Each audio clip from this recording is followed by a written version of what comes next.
Alexei Shirov is back in action on the chessboard. He's playing in the Salamanca Masters tournament in Spain. This is a proper over-the-board tournament, which is great to see. And I want to show you his game against Almira Skripchenko. Now, Skripchenko is an international master, but she's also a professional poker player. In fact, has enjoyed a lot of success there. Anyway, there was a lot of gambling in this game. Shirov playing with the white pieces. Now, the time control is a little bit unusual. 40 minutes for all the moves, plus 5 seconds increment per move. So it's a kind of extended rapid play. So we've got a Spanish on the board. And this is quite an old variation. Where black has developed the queen side quite quickly.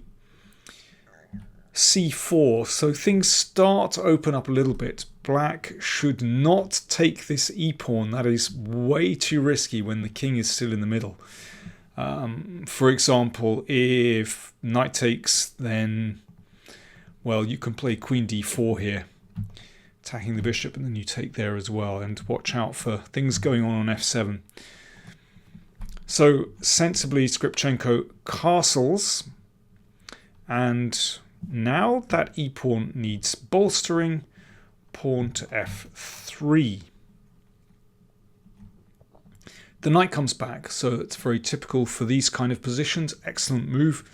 The knight has prospects on these squares, but also it makes room for the bishop to come to f6. An exchange on b5. And bishop e3, sensible development so far. Now knight c5 played.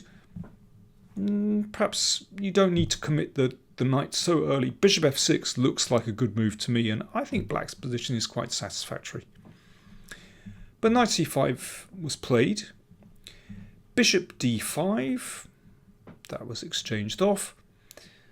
Now, what would you play here if you had the white pieces?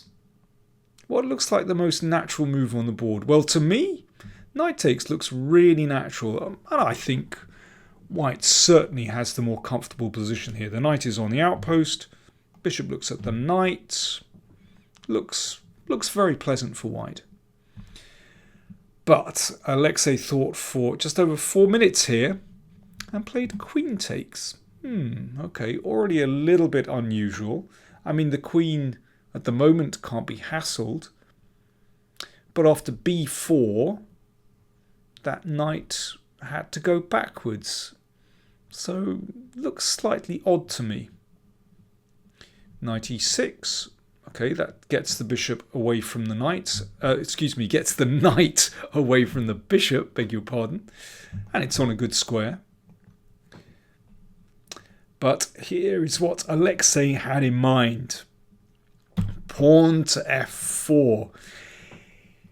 He's basically charging for the king. It's pretty crude. He just wants to fly that f-pawn up the board. But how far is it going to go? Let's see.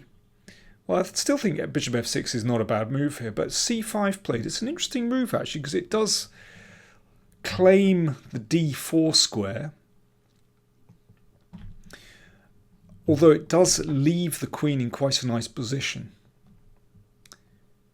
Rook d1 looks reasonable. Queen b6, knight g3. Right, so we can see that Alexei is building up on the king side. It's pretty crude what he's doing, but you know that knight has options to go to f5 or h5. And yes, let's not forget this f-pawn potentially advancing to prise open black's king. Rook d8. Very cool so far. Now actually I quite like queen h5.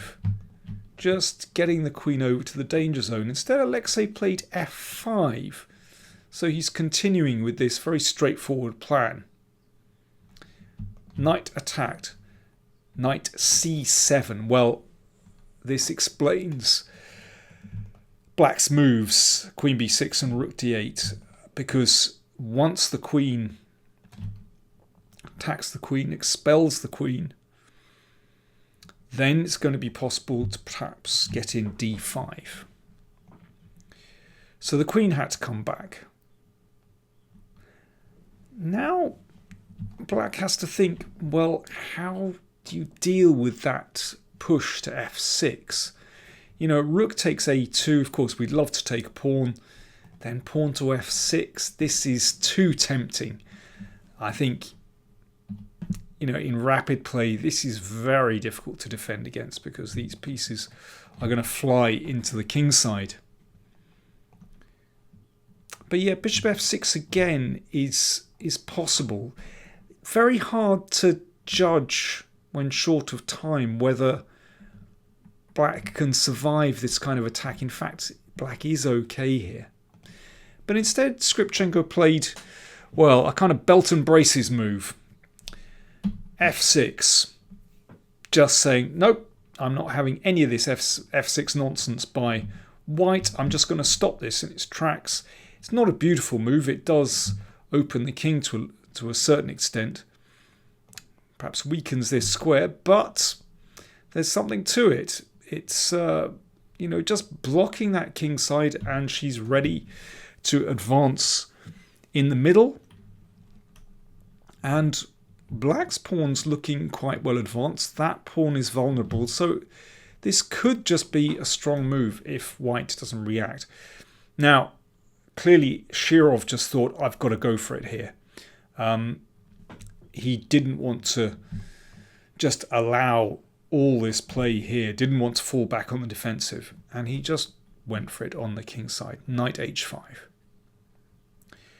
d5. There we go. This is looking very serious, and yeah, Shirov doesn't want to take and you know, allow black's pieces in the game. He could just step aside with queen e2, but still, it feels like, you know, the game is turning in black's favour. Black is getting the initiative. So instead, well, he gambled. Didn't take long over this. e5. So the idea is just to keep the centre closed to a certain extent. It means that the queen won't be hassled. But still, it's left black with this beautiful pawn wave. Now, what happens if pawn takes pawn? Well, I guess he was just going to keep going with f6, but it's not clear how much compensation he has. Yes, he's opened the king a little bit, but black ought to be able to defend that. But it looked a bit scary, so Skripchenko played knight e8. Well, again, it's kind of a very, very pragmatic move. Let's just make sure those points are well and truly protected. And then, well, if black holds on the king side, then the pawns are just going to roll through the middle. Okay, so how would you keep the fire of the attack burning if you were white here? What would you play? I'm not necessarily looking for a sound move. By this stage, whether a move is objectively good or not is irrelevant. It's all about keeping the initiative, keeping the pressure on your opponent. What would you do here? Well, no surprise, Alexei threw another bit of wood on the fire. Bishop h6. Well, Skripchenko just took it. Now, what's your follow-up? Again, have a little think. What looks appropriate here? I think this is absolutely fascinating. Shirov did not take on h6. I mean, the queen can just be expelled with bishop f8. So what did he do? He just played rook e1. And what a calm follow-up to bishop h6. Well, there might be fire on the board, but I tell you, there's ice in his veins. This is so cool. Just a simple little build-up. And white's pieces do look very impressive. Unfortunately, he's one piece down. So, bishop f8 from Skripchenko, just moving out of the way of the rook. Shirov took on f6. Now, how do you try and defend with black in this position? It's not so simple. The move that Skripchenko played was not bad. But the clearest is this.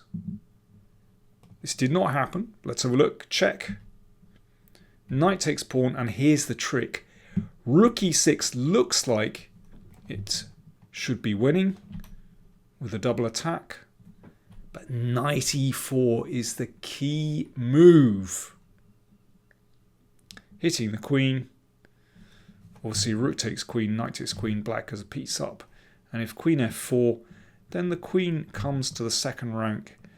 And black ought to be able to defend that position. I mean, there's still a few sticky moments there.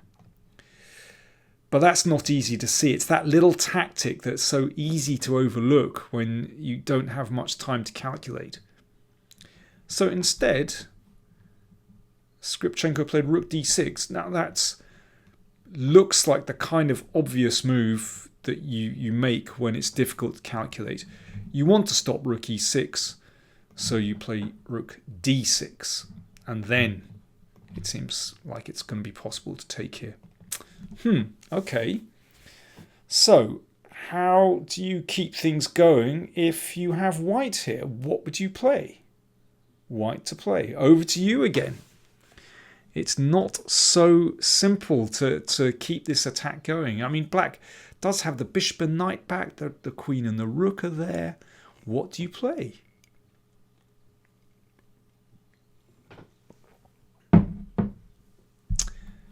f7 check.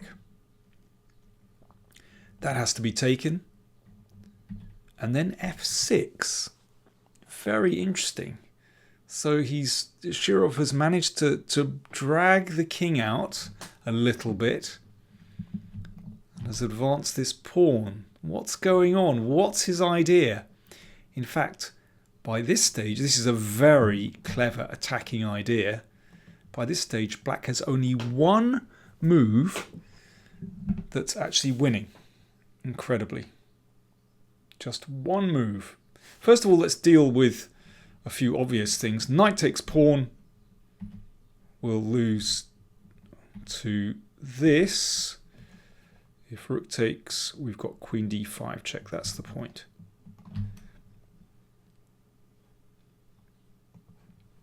So how do you defend here? The only winning move is knight c7. Now, that's very unlikely, actually. That's why it's very difficult to see. It's kind of counterintuitive to move a piece away from the king. But the point is this, that after... Well, I'll come back to this position, actually. I'll come back to this position. I'll show you what happened in the game. So in the game, d4 was played. I guess that's to do with stopping the queen taking here, and Skripchenko was just looking forward to taking the pawn on f6 now.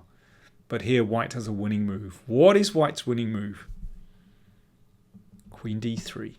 That was why this f-pawn was sacrificed and advanced here. It was to open up this diagonal. What a tricky little move. If the king goes back to g8, then f7 wins with a simple pawn fork. And after queen d3, knight f6, and queen takes h7 check. Game over. It is mate next move. Obviously, the queen can't be taken because of the pin, and bishop g7, queen g7 is mate next move. Wow. What a finish. Now let's just go back here. So what's the point of knight c7?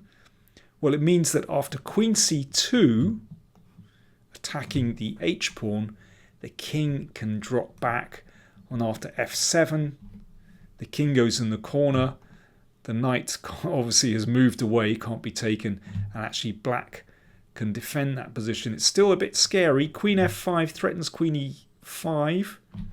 but rook e6 is a defense. Black can survive that position incredibly. But in the game, no. Alexei broke through. Incredible attack. I mean, so typical of how Alexei is just not afraid to give up pieces to grab the initiative. And he's actually leading in the tournament so far, ahead of, well, David Anton, ahead of Topalov. It's a very interesting tournament. So that's going on, but also the latest Play Magnus online rapid tournament starts today, Saturday. So look out for some reports on those games as well. I'll be dipping in and out of that tournament. Thanks for watching.